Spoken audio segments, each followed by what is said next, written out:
What's up, everybody, and welcome to my Monday Night Raw review.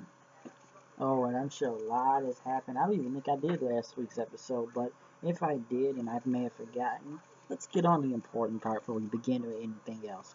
Roman Reigns. Roman. Getting suspended. 30-day suspension, but will still wrestle at the pay-per-view battleground for the title. And what do we know what he did? I don't know what he did. It could be anything.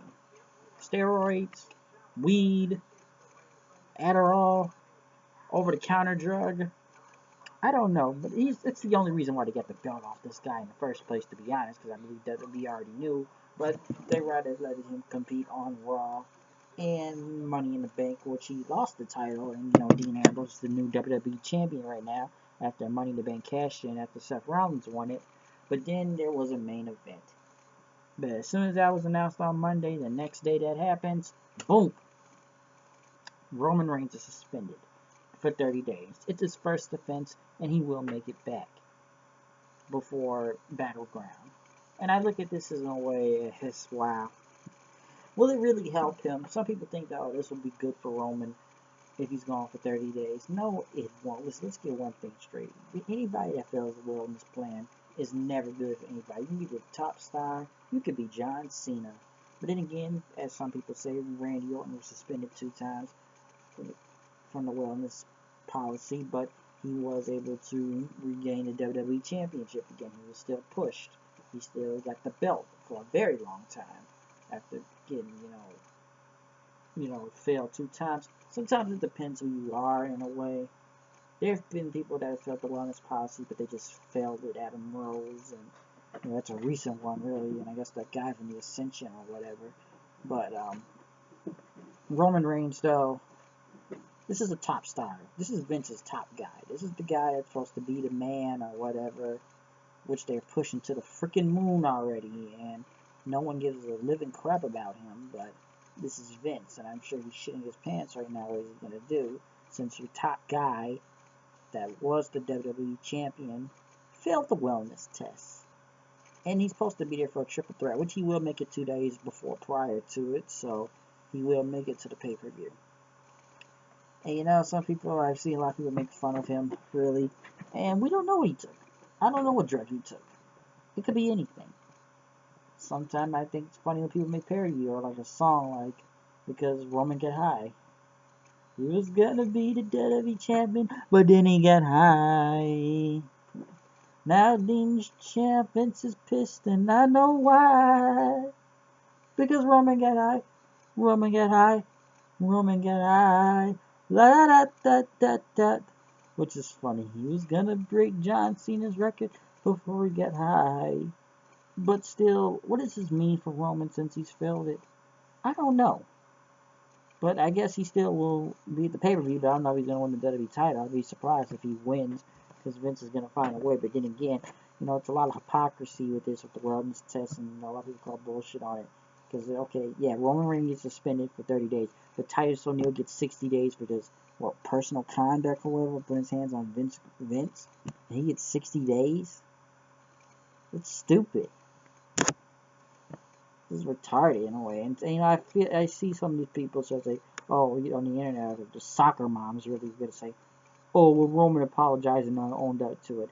He's my son's role model. He just needs to let him come back. No, that's playing favoritism. Okay, he failed it. He failed it. I'm not gonna give him a pass because he failed a wellness test and he owned up to it, whatever he took, and they believe he should just, oh, it's okay, let him come back. No, that's stupid. I don't know why, but once Raw came on in Tampa, Seth talked about the triple threat match everyone's been dreaming for, but and everything. But let's get to the point. I got a live microphone. This is live television, so let's talk about the scandal where she's embarrassed this company and the Architect of the Shield, which is supposed to be a shoot. I'm thinking Seth Rollins is shooting, but they bring the photo on stage of his apology on Twitter, so I guess it's a work shoot in a way. So it's like we don't see it coming, but we knew that the photo was going to be up there, though. So I guess it's a work shoot. and talk about forgiveness and everything, but he thinks now it should be a one-on-one match. As Dean Ambrose came out, asked, what he thinks about Roman and everything. We all make the big mistakes, But, I was friends to do, but, that's a huge mistake, especially Roman made a huge mistake. Like, you wear skinny jeans, that's a huge mistake also. But until it kept going on, the match is still on a triple threat. But AJ Styles came out, which would have been better if we would have gotten AJ Styles versus Seth Rollins versus Dean Ambrose. Now that's a match people want to see in the main event of Battleground for the WWE title. Let's take Roman Reigns out, put him in. All right, hey, Fatal 4-Way, let's do that. John Cena came out, which he celebrated his 14-year anniversary debut. I remember he debuted 14 years ago on SmackDown against Kurt Angle in Chicago, I believe. And he talked about he's won the title 15 times and he won it again. But let's make it a Fatal 5-Way. Stephanie came out, talked about how Roman has embarrassed his company and mortified it.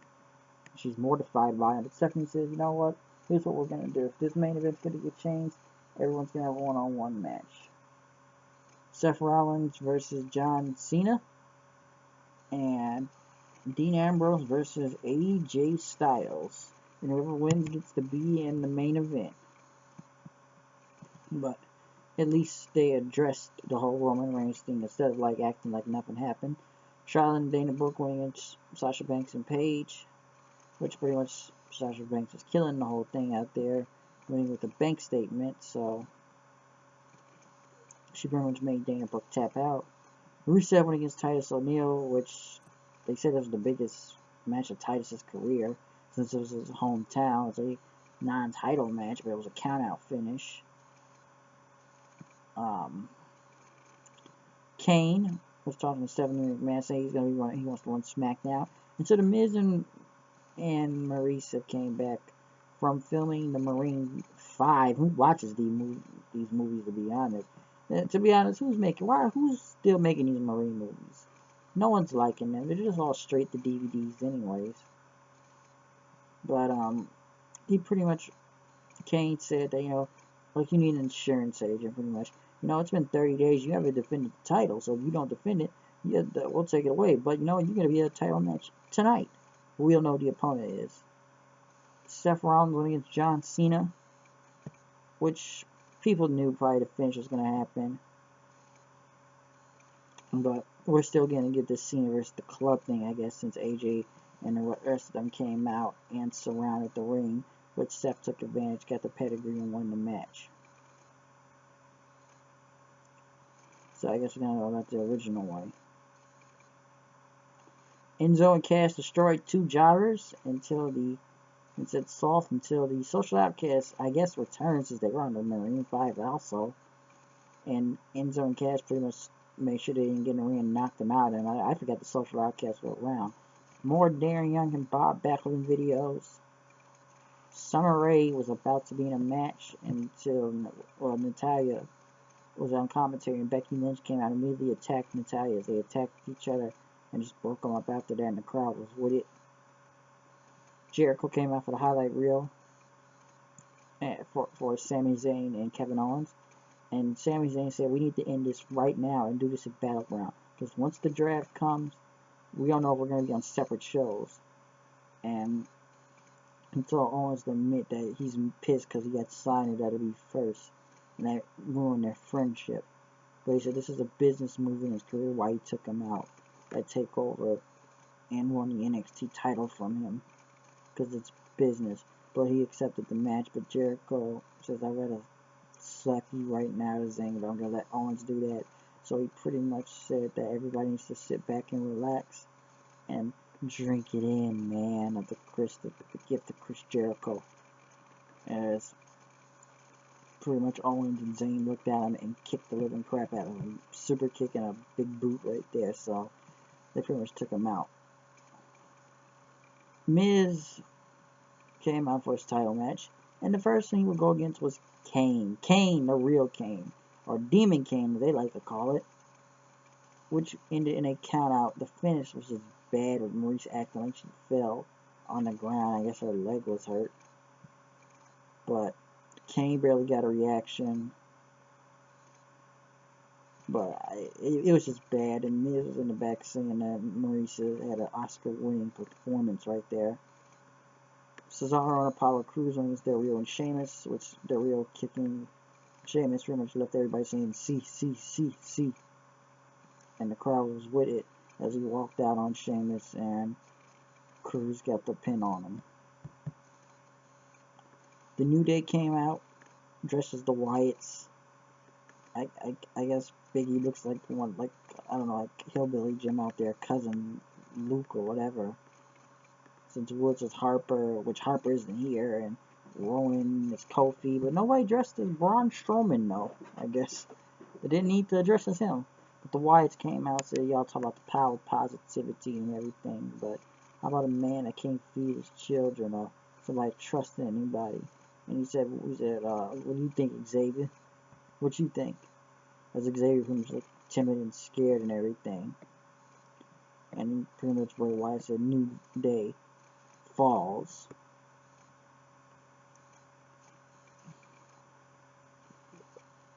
And I don't know where this thing is going to go. Like, what is he trying to hypnotize or take Xavier Woods away from him?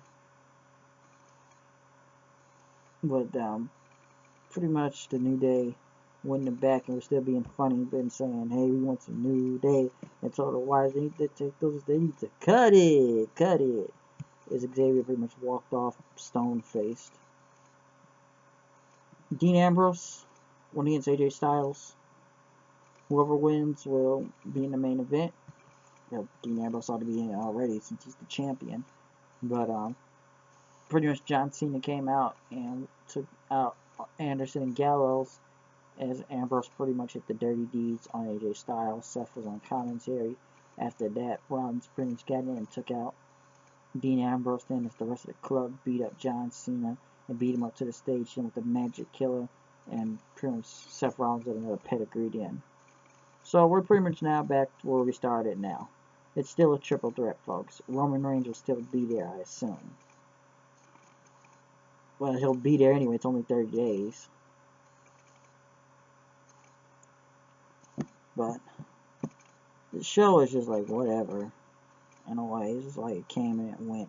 And the viewers were down anyway. And I know next week it's going to be on the 4th of July next week for Monday Night Raw. So I doubt a lot of people may be watching or that. But we'll find out and see.